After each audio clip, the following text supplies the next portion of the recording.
Two other stories from the Middle East I just want to touch on, and then we will go back and give you an opportunity to speak about the Christians in Iraq and these stories as well, if you are so motivated. In the United Kingdom, they have a very interesting law. Apparently, top secret diplomatic cables become public record 3 decades after they were written. Now, we know that Julian Assange can't wait 3 decades to report things, but Reuters does. They follow the law. And Reuters is reporting today that a British ambassador to Israel in 1980, and this is based on the declassified heretofore secret cables, expressed his concern that Israel might use a nuclear bomb in the case of a new war with the Arabs. Now, the Israelis do have a nuclear reactor, but they have never confirmed nor have they ever denied that they have nuclear weapons. But apparently this Ambassador Robinson in 1980 wrote, quote, "If they," meaning the Israelis, "are to be destroyed, they will go down fighting this time. They will be ready to use their atomic weapon." So I'd love to hear your thoughts about that. And in a related story, there is a move afoot to get the United Nations Security Council to condemn the Israeli settlements in what the Palestinians call occupied and the Israelis call disputed lands. And while that draft resolution condemning the Israelis would not have any real effect of law, it would be a huge propaganda win for the Arabs, because they could say, see, the United Nations Security Council even says that these are illegal settlements. If you look at the law, they actually aren't illegal settlements. It's disputed land, but the settlements are not illegal. And our story explains that in greater detail at reportergary.com. The legal nuances that people tend to forget when they argue this issue. Let's go to Jim in Michigan.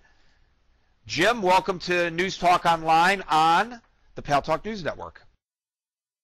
Well, thank you very much, Gary.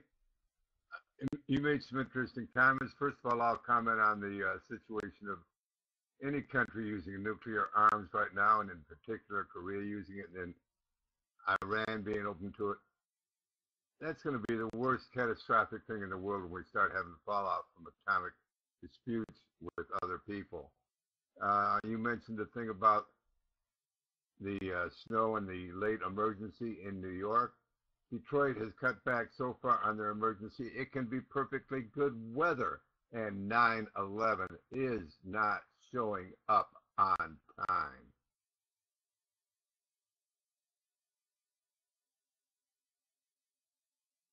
Well, that's a long-standing problem in Detroit, Jim, and not to belabor the point, but I did some reporting that has been recognized as instrumental in getting them to upgrade the 911 system in Detroit because of that very issue. Although it was on the other end, it was being put on hold for inordinate amounts of time, trying to talk to an operator to give them the information. But I know from my reporting when I was a journalist in Detroit how often it is the case that people dial 911 and the cops don't show up for 8 hours, 9 hours later. And then by then, the incident is no longer occurring and they write it off as having been unfounded. So the crime stats in Detroit would be even greater if it were not for that fact. You know, if the cops actually showed up on time, and whether they apprehended the individuals or not, if they got there in time to at least interview the victims and file a police report, then the crime rate in Detroit, it's much, much higher, Jim. And it's probably true in other cities that have this problem, than the statistics suggest. Cassandra in the United Kingdom, welcome to News Talk Online on the Pal Talk News Network. Thank you, Gary. Well, I wanted to make a quick comment on the snow in Detroit and the unions.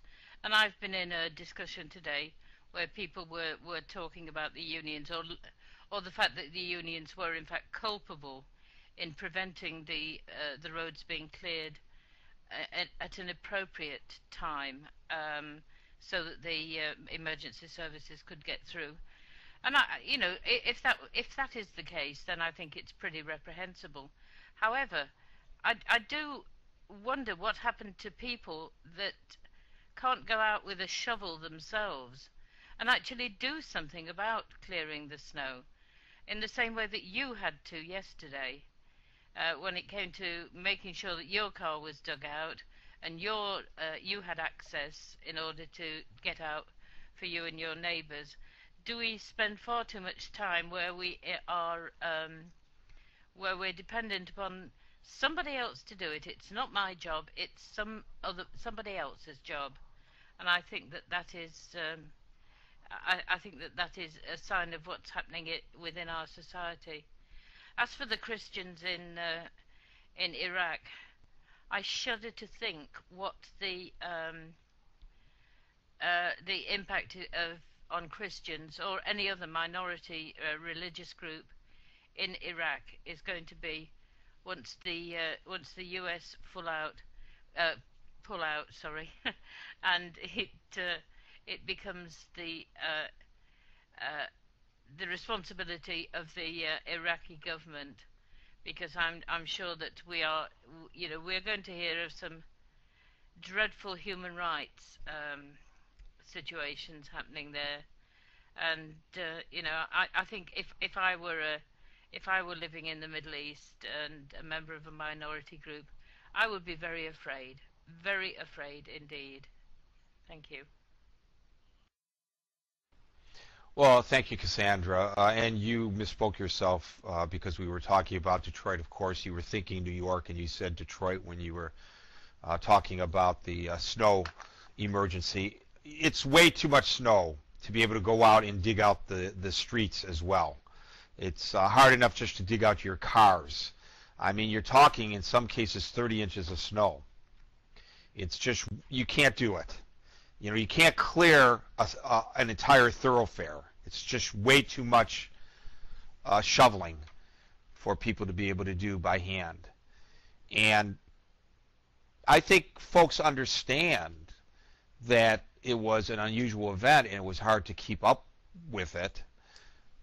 But if in fact the sanitation department was culpable in that it did not purposely clear the roadways expeditiously, and as a result people died because EMS couldn't get to them, I stand on my earlier statement. That's beyond reprehensible, probably criminal.